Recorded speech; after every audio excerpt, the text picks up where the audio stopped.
क्या पश्चिम बंगाल में राष्ट्रपति शासन की जमीन तैयार हो रही है? ममता बनर्जी और केंद्र के बीच टकराव अब खुले युद्ध में बदलता दिख रहा है। ईडी की कार्रवाई के बाद बंगाल की सियासत में ऐसा उबाल आया, धारा 356 की चर्चा फिर जोर पकड़ने लगी है। बंगाल में चुनाव से पहले सियासी भूचाल, ईडी और इनकम टैक्स की छापेमारी के बाद मुख्यमंत्री ममता बनर्जी आक्रामक हो गई है। सवाल उठ रहा है, क्या केंद्र सरकार बंगाल में राष्ट्रपति शासन की राह पर बढ़ रही है?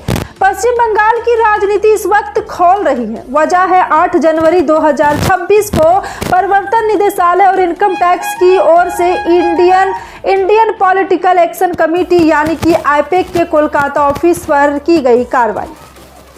यही आईपैक इस समय पश्चिम बंगाल चुनाव में तृणमूल कांग्रेस का पूरा कैंपेन संभाल रही है।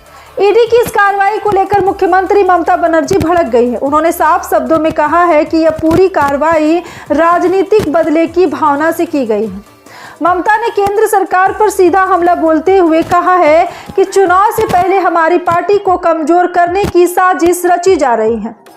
ममता बनर्जी ने ईडी और केंद्र को चेतावनी भरे लहजे में कहा कि अगर बंगाल में लोकतांत्रिक तरीके से चुनी गई सरकार को अस्थिर करने की कोशिश की गई तो इसका सड़कों पर जवाब दिया जाएगा। उन्होंने ये भी कहा है कि केंद्रीय एजेंसियों का इस तरह इस्तेमाल करना संघीय ढांचे पर हमला है। इधर विपक्ष ने भी मौका लपक लिया है। बीजेपी नेताओं का कहना है कि ईडी कानून के तहत काम कर रही है और अगर कुछ गलत नहीं है तो डर किस बात का। बीजेपी का दावा है कि ममता बनर्जी जांच से बचने के लिए एजेंसी पर दबाव बना रही है, लेकिन सियासी गलियारों में एक नई बहस छिड़ गई है। क्या बंगाल में राष्ट्रपति शासन लगाया जा सकता है?